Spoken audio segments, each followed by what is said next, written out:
Hello and welcome to the Sisters for Fitness Wellness Show. I'm Stephanie Gaines-Bryant. He's back. Dr. Geoffrey Mount Varner is back. And today, Dr. Varner, giving you all your props and respect.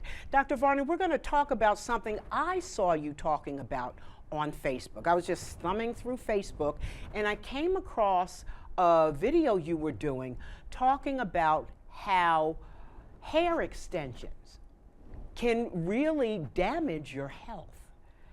And it's something that I had done an interview with an organization on a couple of years ago, but I didn't speak to a medical professional about it. So the opportunity to speak to a medical professional about this, so I called you immediately to make sure that we got the word out there on this. Welcome.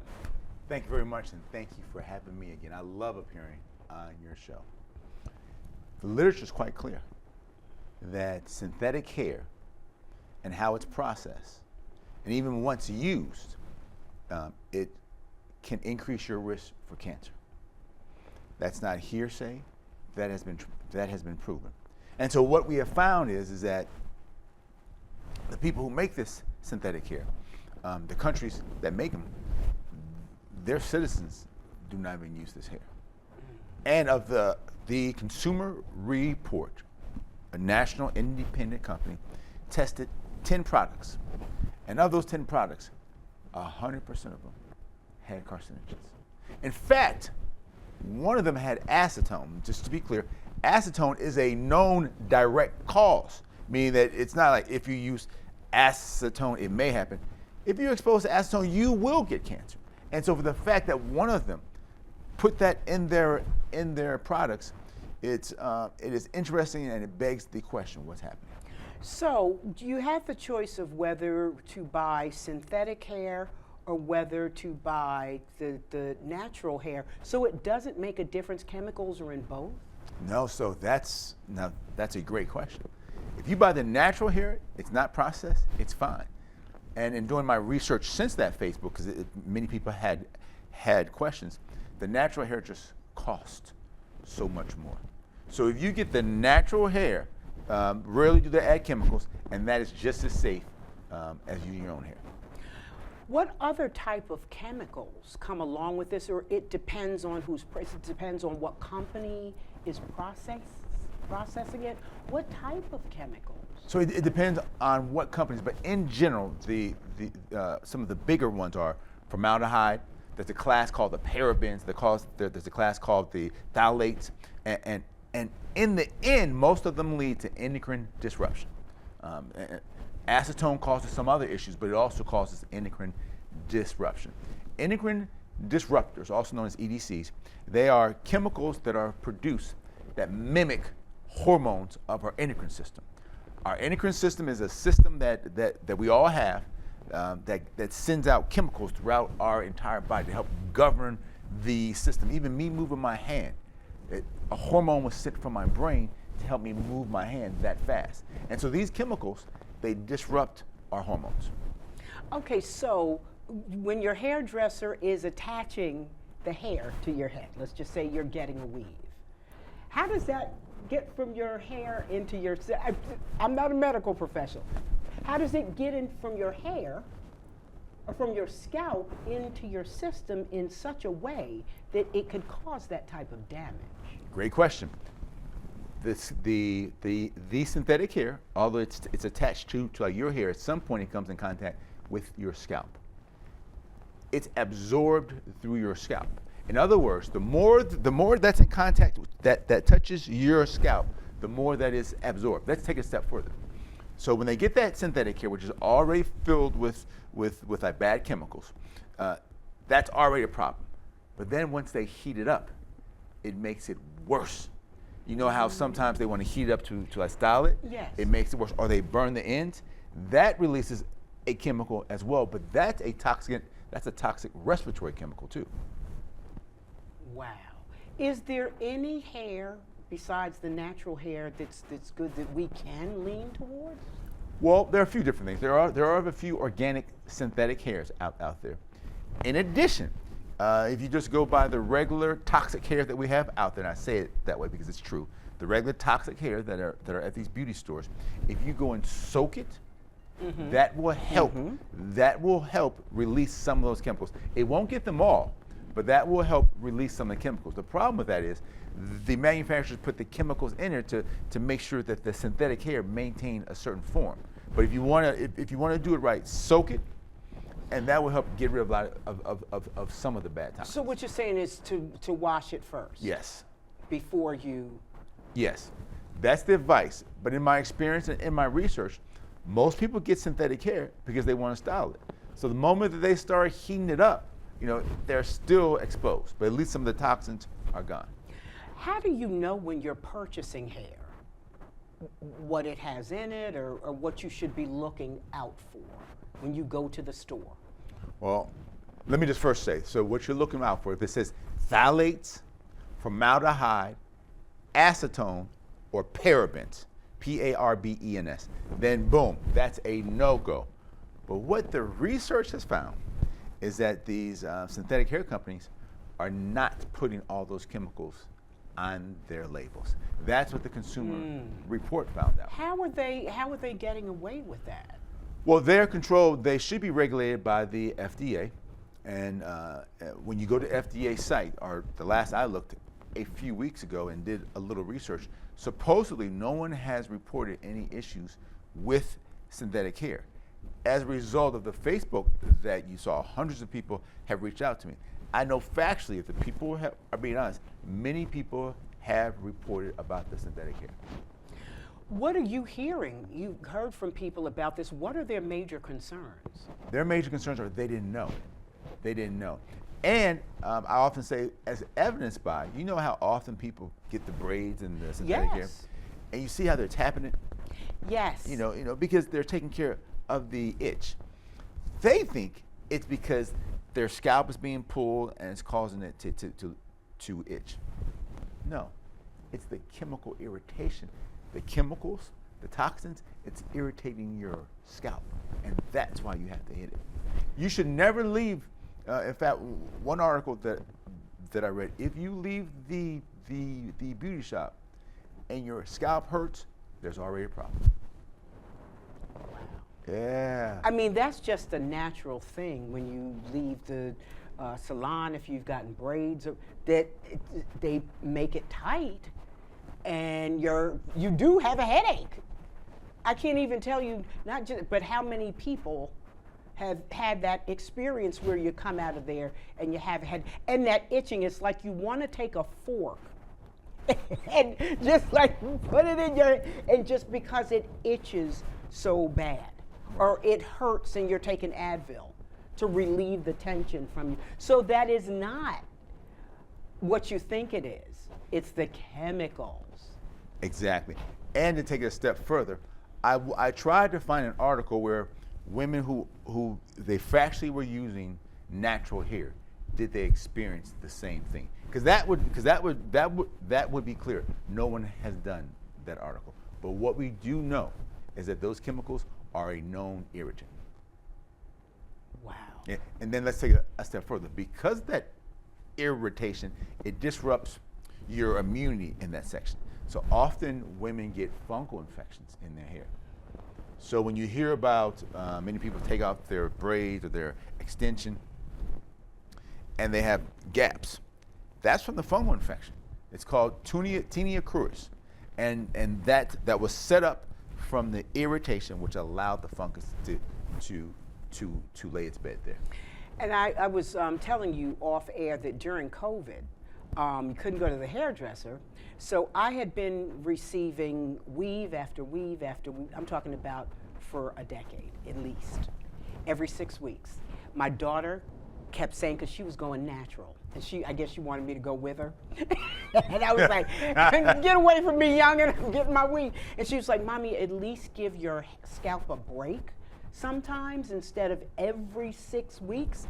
Wouldn't listen. COVID comes along, you can't go to the hairdresser. I take the style out myself. Cried for 3 days. I did not realize how damaged my hair was. And I know I'm not alone. No, you're not. I know I am not alone. What can you do if you do get a fungus or something like that? Do you have to stop? Do you suggest stop wearing weaves and wigs? And how about wigs? That's another thing. So wigs still have the same toxins. However, follow me on this one. Part of the toxicity, it is related to the duration of how long your skin is exposed to it. In other words, when you have extensions, braids, that's usually in for 4 to 6 weeks to several months. 6 weeks. So it's constantly exposed.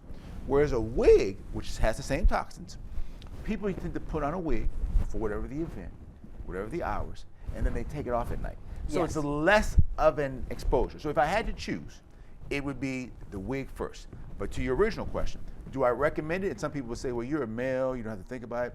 As a professional who has a daughter, a mother, sisters, I highly recommend do not use synthetic hair. And speaking of the young ones that you mentioned, your daughter, that age group is leading a revolution they don't even realize. Yes. They don't use those relaxers, which, by the way, as evidenced by the reason why black women are more likely to have early puberty, as well as have more fibroids, it's because of it's tied to the endocrine disruptors that are in those relaxers as well. Really? Yeah, I couldn't wait to have a relaxer in my hair, and I was a teenager. I couldn't wait to get my first perm. Little did we know. We didn't know how damaging. And we didn't know, not because we were ignorant, it was because we were being tricked. We didn't realize that these products were being marketed to us. In other words, another study looked at the top 18 beauty products. What it found out was that many of them had endocrine disruptors. However, 50% of them were purposely marketed to the black community, and only 7% to the white community. My point is that there's a whole science behind this that we thought did not exist, but it does. Can I say that it's racist, or is it just capitalism? Regardless, we still wind up at the same point. We have increased rates of breast cancer, increased rates of infertility, increased rates of fibroids in the black community because of this systemic issue. Do you know, of course, that hair is a billion-dollar, black hair products, a billion-dollar industry? When we're looking at hair care products like perms and things like that, is there something we should be looking at as well when we purchase? Yes. I have not come across an organic perm, one that is safe. Now, one may exist, but I have not come across that. But I have come across synthetic organic hair. Organic simply means it does not have it means it does not have any carcinogens. That product exists. So if you're going to use synthetic hair, I would recommend organic, and if it is reachable, natural hair. What about products, hair products, shampoos, conditioners? Oh, absolutely, shampoos. So you don't want to you want to use products that don't have parabens and phthalates, as well as sulfates. It's real simple: parabens, phthalates, and sulfates. If you look at it and it says that, don't use that product. There are many other products that don't have that. You know, Doc, it is a multi-billion-dollar business. From perm products to synthetic hair to natural hair care products. How do we best get the word out there? I think that you doing shows like this, I think articles like the Consumer Report, and the federal government plays a role in this as well, because while that's a multi-billion-dollar private business, the fallout is a multi-trillion-dollar healthcare business issue that the federal government pays for. Why do I say that? Because the studies show that most of the people who use some of these compromised products are of low income. Low income people tend to have Medicaid and Medicare. And so therefore, when they get sick, they get these cancers and so forth, it's those government dollars that are playing a role. So the federal government has its own incentive to regulate this and to get the word out. You know what, but it's kind of scary in the environment that we're living in now. You wonder, will people be able, the people who are receiving Medicaid, will they be able to receive the treatments they need in the coming months, in the coming years, because of what's happening right now? You are correct, but not only just Medicaid, but people who receive Medicare. Because what we do know is that that's going to be impacted as well. So that's a great point, which is why the Public Health Service has always talked about prevention, prevention, prevention. So if there's one thing that people can do is maybe not get those extensions.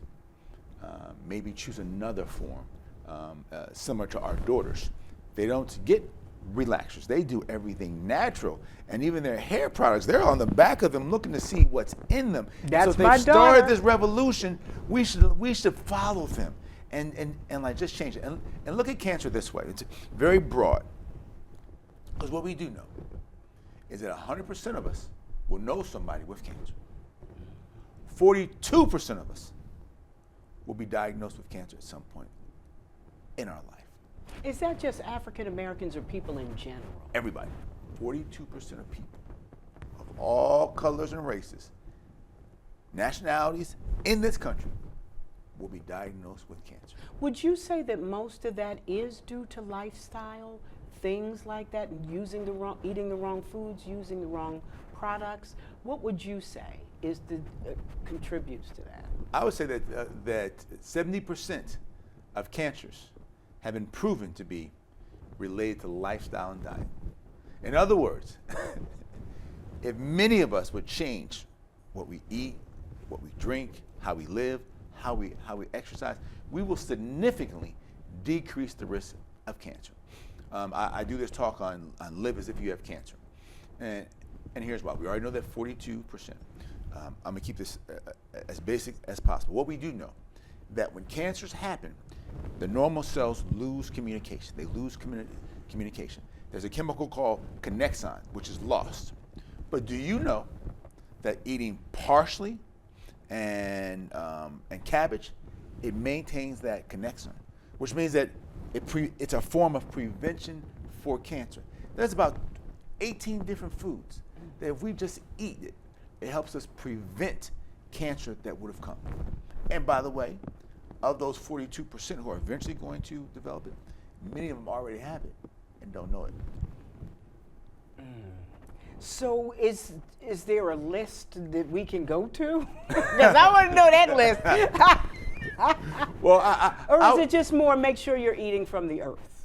Eat from the earth and view cancer as, you know how you have a tipping scale that if you put too much on one side, the more risk of cancer that you put on one side of the scale, it increases your risk of cancer. In this world that we live, it's impossible to completely decrease our risk.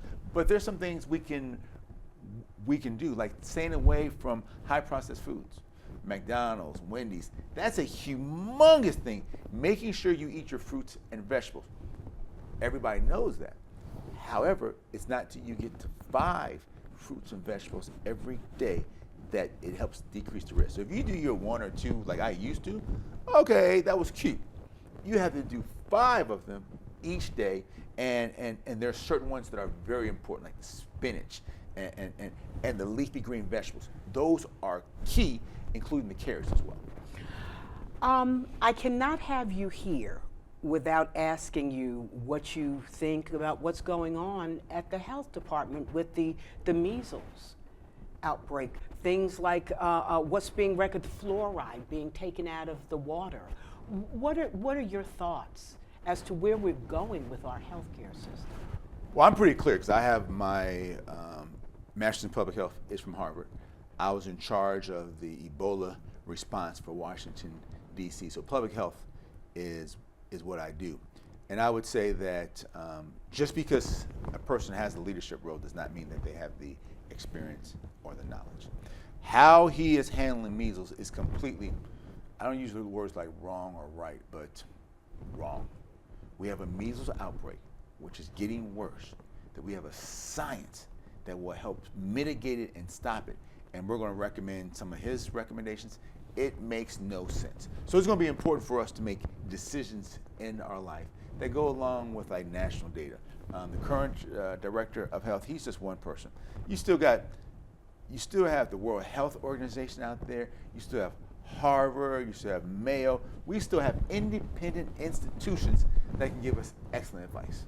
And by the way, if you are over the age of 60 or of 58, or you got your measles vaccination between 1951 and 1967, you may need another booster. Because what they found was that our last vaccination, because I am included in there, so am I. It may not have been optimal. And so they recommend go and get tested. And if it says that your antibody levels are low, you just get another booster. And when in doubt, just go on and get another booster. What do you think about recommendations for preventative measures such as vitamin A? You know, I think that people have to recognize that supplements in themselves carry a risk. There's been some studies that show vitamin A preventing me for like measles. Yes. I mean, but then that's a discussion between you and your doctor. As a practicing physician, that has been nothing that I've recommended to my patients. And why not just go ahead and get the vaccine?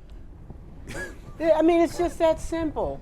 Because people are making their children sick by overdosing on these vitamins. Because you got to know what you're doing. Absolutely. You can't just say, well, take vitamin A. How much? How often? And do you even need it? Exactly. And so just go and get your children vaccinated. Because what we know is that when someone, when they have active measles, and they come in someone who's not immune, it's a 90% likelihood that they will transmit that measles to that person. Yes, I understand that it's extremely contagious. Yeah, and while most people do fine, the older you get, you're a little younger than me, but my age, even healthy, measles is going to impact me differently. So so if you're over a certain age, we have to be more about making sure that our vaccinations are up to date, especially if you're diabetic, if you're immunocompromised, if you are obese. Say it again. Every health impact impacts us differently. So going back to our initial discussion about the hair, how should we move forward? You said these young folks, they've started this hair revolution. What can we do if you've been impacted by that already? You've been getting hair extensions and weaves and whatever for years. How can we move forward? I would say just to keep a few things in mind. The very people who produce your synthetic hair or their synthetic hair don't use it. And so your future self would thank you by taking it out. You're naturally beauty. You just have to figure out what your natural beauty is, and it's not in synthetic hair. To mitigate risk, for those people who say, I'm going to use my synthetic hair, if you could wash it before you use it, if you could ask your stylist not to heat it up, that would be great. Or consider moving to a weave. Why? Because when you have a weave, you're not exposed to that synthetic hair as long. But otherwise, follow the revolutions of our young ladies, where they don't get perms. Everything is natural, and don't they look beautiful? Yes, my daughter stopped getting perms in about 10th grade, and it's been like 10 years, and she has not put those sort of chemicals in her hair at all. And I was like, youngin', shut up, you don't know what you're talking about. And she knew exactly. She knew what she was talking about, yes. What she was talking about. What about color in our hair? Is that another thing? It is. So whenever you add an additive, even color changes it's another added problem. And in fact, while we're talking about, whenever you see something that says natural color, it means that that's probably a carcinogen. So when you add color, it makes the product worse. Boy, this has been a true lesson here, because it's something, as African American women, it is just so much a part of who we are. Going to the hairdresser, getting your weave put in, getting your hair put in, getting your braids in, getting your hair straightened, getting it permed. That is just such a huge, it is like part of our culture, a huge part of our culture. So we've got to figure out a better way. I would bet you there's probably some place out there that does everything organically. We just have to find out. There's somebody out there that does everything organic. Because the more that I study, the more I found that people are aware and making changes, which is why there's a synthetic organic hair that already exists. What made you decide to study this? Because as I was looking at cancer risk across populations, and then I started looking at young people, especially young black women, they're getting cancers at younger rates. And even when it comes to breast cancer, when a black woman gets it, it's more aggressive. So I was just started to just look at little things. And when that article came out, and then I started to look at that article, then I started to look at shampoos, then I started to look at beauty products, then I started to look at food. I was like, wait a minute. We have found the problem of why certain populations are at increased risk for cancer. So how are you planning to move forward? As it relates to dealing with this? Yes. I'm doing more investigation and research as it relates to food. I believe that because we all eat, we all don't use synthetic hair. I will still do many talks on that. But food, it's where it is. And as someone who has recently converted to organic, I get it. It gets difficult, even from just a pricing point of view. But now even I've learned how to clean your food to make it to get rid of those herbicides and pesticides. But the first thing starts with a decision on your part that, hey, I'm gonna make small improvements daily. And it takes small improvements. Nobody's saying that you have to do everything at once. Don't, because you won't be able to sustain it if you try to do everything at once. So making those small improvements in diet. Yes. How long did it take you to? I started off doing what you just said. I made big improvements. It was not sustainable. But I started doing small ones. I no longer eat fast foods. I now make sure I get my food, my like 5 vegetables. And so now it's just become a natural part of me. And so it's the small improvements with small steps and getting your family on board as well. And like you said, making a decision that yes, I am going to make this lifestyle change. Absolutely. It's got to be, and you got to be serious about that decision. Yes. So, especially as a community. And I am so glad to have you back to talk about this. As soon as I saw you on Facebook talking about this subject, I said, I got to get him on. Yeah. Thank you very much for watching this one. Thank you for having me again. You've been watching the Sisters for Fitness Wellness Show. I'm Stephanie Gaines-Bryant. Dr. Geoffrey Mount Varner, thank you again. Thank you for having me. Have a great day, everybody.